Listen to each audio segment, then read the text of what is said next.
Dears, കഴിഞ്ഞ ക്ലാസ്സിൽ നമ്മൾ ചർച്ച ചെയ്ത് അവസാനിപ്പിച്ചത് മാനേജ്മെൻറ്റ് ആസ് എൻ ആർട്ട് അല്ലേ?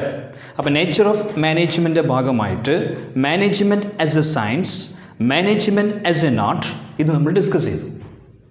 ഇനി നമുക്ക് ചർച്ച ചെയ്യാനുള്ളത് management as a profession.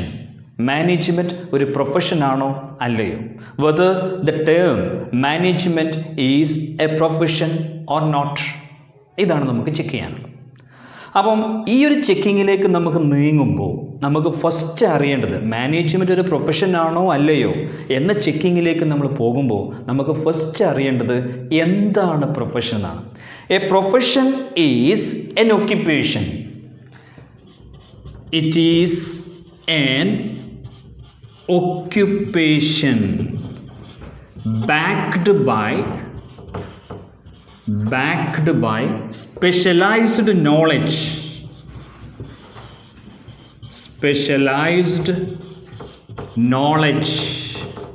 backed by specialized knowledge and training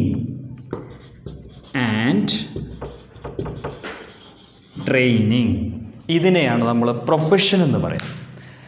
it is an occupation backed by specialised knowledge and training. This is known as a profession. ഇതിനെയാണ് നമ്മൾ പ്രൊഫഷൻ എന്ന് പറയുന്നത്.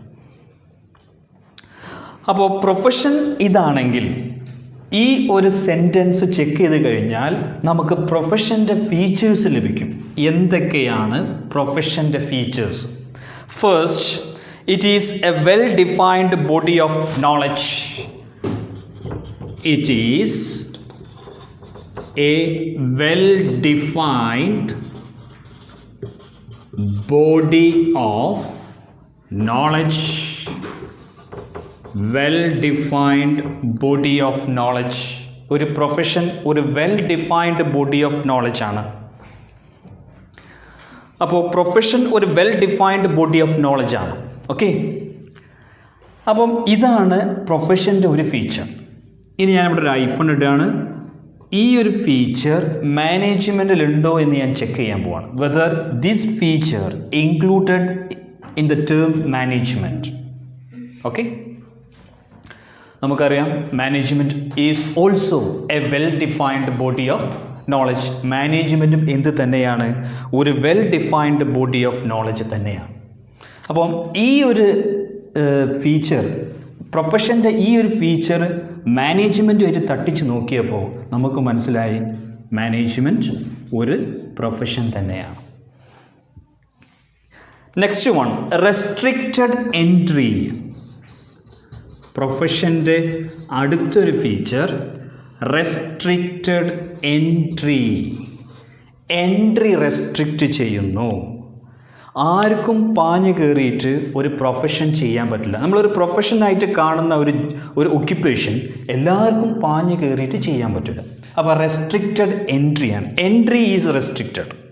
Okay, അപ്പോൾ ഒരുപാട് പ്രൊഫഷൻസ് ഉണ്ട്, ഒരുപാട് പ്രൊഫഷണൽ അസോസിയേഷൻസുകളുണ്ട്.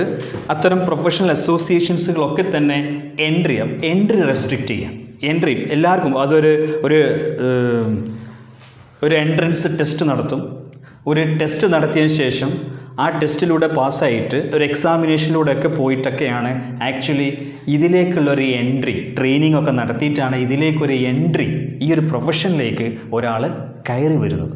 അപ്പോൾ റെസ്ട്രിക്റ്റ് ചെയ്യപ്പെടുകയാണ്. എല്ലാവർക്കും ചെയ്യാൻ പറ്റില്ല. ഇതിനൊരു പ്രത്യേക ചാനലുണ്ട്, ആ ചാനലിലൂടെ തന്നെ പോകണം. അപ്പോൾ അതിനെടുക്കേണ്ട കോഴ്സുകൾ ടേക്ക് ചെയ്യണം, അതിൻ്റെ എക്സാമിനേഷൻ നടക്കണം, അതിൻ്റെ എൻട്രൻസുകളൊക്കെ ഒക്കെ ചെയ്തതിന് ശേഷം മാത്രമേ ഇതിലേക്ക് എൻട്രി നടത്താൻ കഴിയൂ. അപ്പോൾ റെസ്ട്രിക്റ്റഡ് എൻട്രിയാണ്. അപ്പം ഈ ഒരു ആംഗിളിൽ നോക്കിക്കഴിഞ്ഞാൽ ഒരു പരിധി വരെ മാനേജ്മെൻറ്റിനും ഒരു റെസ്ട്രിക്റ്റഡ് എൻട്രി ഉണ്ട് അല്ലേ? ഇപ്പോൾ ICAI, institute of chartered accounts of India, ICWA, institute of cost works and accounts. അപ്പം ഇത്തരം സംഗതികളൊക്കെ തന്നെ ചില അസോസിയേഷൻസുകളാണ്. ഈ അസോസിയേഷൻസുകളൊക്കെ തന്നെ അതിൻ്റെ എൻട്രി റെസ്ട്രിക്റ്റ് ചെയ്യുന്നുണ്ട്. ഓക്കെ, അപ്പം രണ്ട് രീതിയിൽ നോക്കിക്കഴിഞ്ഞപ്പോഴും ഇത് പൂർണ്ണമായിട്ടും well defined body of knowledge ആണ്. റെസ്ട്രിക്റ്റഡ് എൻട്രി എന്ന ഫീച്ചർ മാനേജ്മെൻറ്റായിട്ട് തട്ടിച്ച് നോക്കിയപ്പോൾ ഒരു പരിധി വരെ നമുക്ക് കാണാൻ പറ്റുന്നുണ്ട്. മൂന്നാമത്തതായിട്ട് പ്രൊഫഷണൽ അസോസിയേഷൻസുകളുണ്ട് അല്ലേ. പ്രൊഫഷണൽ അസോസിയേഷൻസുകളുണ്ട്. ഒരു പ്രൊഫഷണൽ അസോസിയേഷൻസുകളാണ് ഇത്തരം പ്രൊഫഷനുകളൊക്കെ തന്നെ കാര്യമായിട്ട് ചെയ്യുന്നത്. അപ്പം പ്രൊഫഷണൽ അസോസിയേഷൻ, ഇപ്പോൾ bar council of India, okay, Indian medical association. ഇപ്പോൾ ഡോക്ടറാവണമെങ്കിൽ, ഒരു മെഡിക്കൽ പ്രാക്ടീഷണർ ആവണമെങ്കിൽ ഇന്ത്യൻ മെഡിക്കൽ അസോസിയേഷനിൽ അംഗത്വം എടുക്കണം, മെമ്പർ ആവണം. അതേപോലെ തന്നെ ഒരു ലോയർ ആവണമെങ്കിൽ, ലോയർ എന്നൊരു പ്രൊഫഷനിലേക്ക് ഒരാൾ വരണമെങ്കിൽ ബാർ കൗൺസിൽ ഓഫ് ഇന്ത്യയിൽ മെമ്പർ ആവണം. അപ്പം അതുമായിട്ട് ഡീൽ ചെയ്യുന്ന അസോസിയേഷൻസുകളാണത്, ആ പ്രൊഫഷനായിട്ട് കണക്റ്റഡായ അസോസിയേഷൻസ്. അപ്പോൾ അവരാണ് ആക്ച്വലി സർട്ടിഫിക്കറ്റ് ഗ്രാൻറ്റ് ചെയ്യുന്നത്, എൻട്രി റെസ്ട്രിക്റ്റ് ചെയ്യുന്നത്, എൻട്രി നടത്തുന്നത്, സർട്ടിഫിക്കറ്റ് ഗ്രാൻറ്റ് ചെയ്യുന്നത്, അതേപോലെ ഒരു കോഡ് ഓഫ് കണ്ടക്റ്റ് ഫോം ചെയ്യുന്നു, okay. Ethical code of conduct. അപ്പോൾ പ്രൊഫഷണൽ അസോസിയേഷൻ്റെ ആംഗിളിൽ ചിന്തിച്ചു കഴിഞ്ഞാലും പ്രൊഫഷണൽ അസോസിയേഷൻസുകളും മാനേജ്മെൻറ്റ് എന്ന ഡിസിപ്ലിനിലുണ്ട്, അല്ലെങ്കിൽ ആ ഒരു കോൺസെപ്റ്റിൽ ചില അസോസിയേഷൻസുകളുണ്ട്, all India management associations. Next, ethical code of conduct. അപ്പോൾ ഒരു കോഡ് ഓഫ് കണ്ടക്റ്റ്, ഒരു പെരുമാറ്റച്ചട്ടം നിലവിലുണ്ട്. ഡോക്ടേഴ്സിന് ഒരുപാട് പെരുമാറ്റച്ചട്ടങ്ങളുണ്ട്. അവരൊരു ഓത്ത് വായിക്കുന്നുണ്ട്, അത് പ്രകാരം കോഡ് ഓഫ് കണ്ടക്റ്റ് അവർ കീപ്പ് ചെയ്യുന്നുണ്ട്. ലോയേഴ്സ് അനാവശ്യമായ രീതിയിലൊന്നും തന്നെ ലോയേഴ്സ് ഇൻവോൾവ് ചെയ്യാൻ പാടില്ല. അപ്പോൾ അതൊക്കെ ഒരു കോഡ് ഓഫ് കണ്ടക്റ്റാണ്. എന്നതുപോലെ കോഡ് ഓഫ് കണ്ടക്റ്റ് പ്രൊഫഷൻ്റെ ഭാഗമാണ്. ആ കോഡ് ഓഫ് കണ്ടക്റ്റ് സെറ്റ് ചെയ്യുന്നത് അതാത് അസോസിയേഷൻസുകളാണ്, അതിൻ്റെ ഗൈഡ് ലൈൻസുകൾ ഇറക്കുന്നത്. അപ്പോൾ അതുപോലെ തന്നെ മാനേജ്മെൻറ്റ് എന്ന് പറഞ്ഞ ഒരു കോൺസെപ്റ്റ്, ഒരു മാനേജറായിട്ട് ആക്ട് ചെയ്യുമ്പോൾ അയാളും ഒരു പരിധി വരെ ഇത്തരം കോഡ് ഓഫ് കണ്ടക്റ്റ് ചെയ്തിരിക്കണം. അപ്പോൾ കോഡ് ഓഫ് കണ്ടക്റ്റ് പരമാവധി ചെയ്തുകൊണ്ടിരിക്കണം.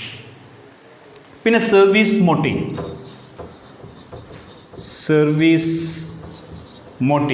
ഒരു സർവീസ് മോട്ടീവ് ഉണ്ട്, ഒരു സർവീസ് കൊടുക്കുക എന്നുള്ള ഉദ്ദേശമുണ്ട്.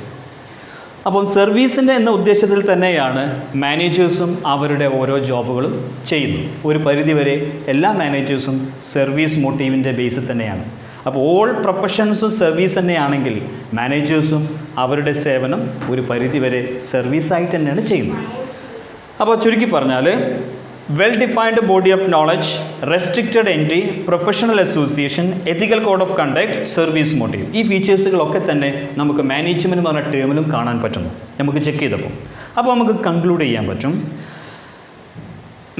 അപ്പോൾ എല്ലാ സംഗതികളും മാനേജ്മെൻറ്റ് സാറ്റിസ്ഫൈ ചെയ്യണം. പൂർണ്ണമായിട്ടും ഈ ഫീച്ചേഴ്സുകളൊക്കെ തന്നെ സാറ്റിസ്ഫൈ ചെയ്യുന്നില്ല. ചില ഫീച്ചേഴ്സുകൾ സാറ്റിസ്ഫൈ ചെയ്യുന്നു, മറ്റു ചില ഫീച്ചേഴ്സുകൾ സാറ്റിസ്ഫൈ ചെയ്യുന്നില്ല. അപ്പോൾ അതുകൊണ്ട് നമുക്ക് പറയാൻ പറ്റും മാനേജ്മെൻറ്റ് ഒരു പ്യുവർ പ്രൊഫഷനായിട്ട് നമുക്ക് കൺസിഡർ ചെയ്യാൻ പറ്റില്ല. പക്ഷേ എങ്കിൽ തന്നെയും it is going towards professionalisation.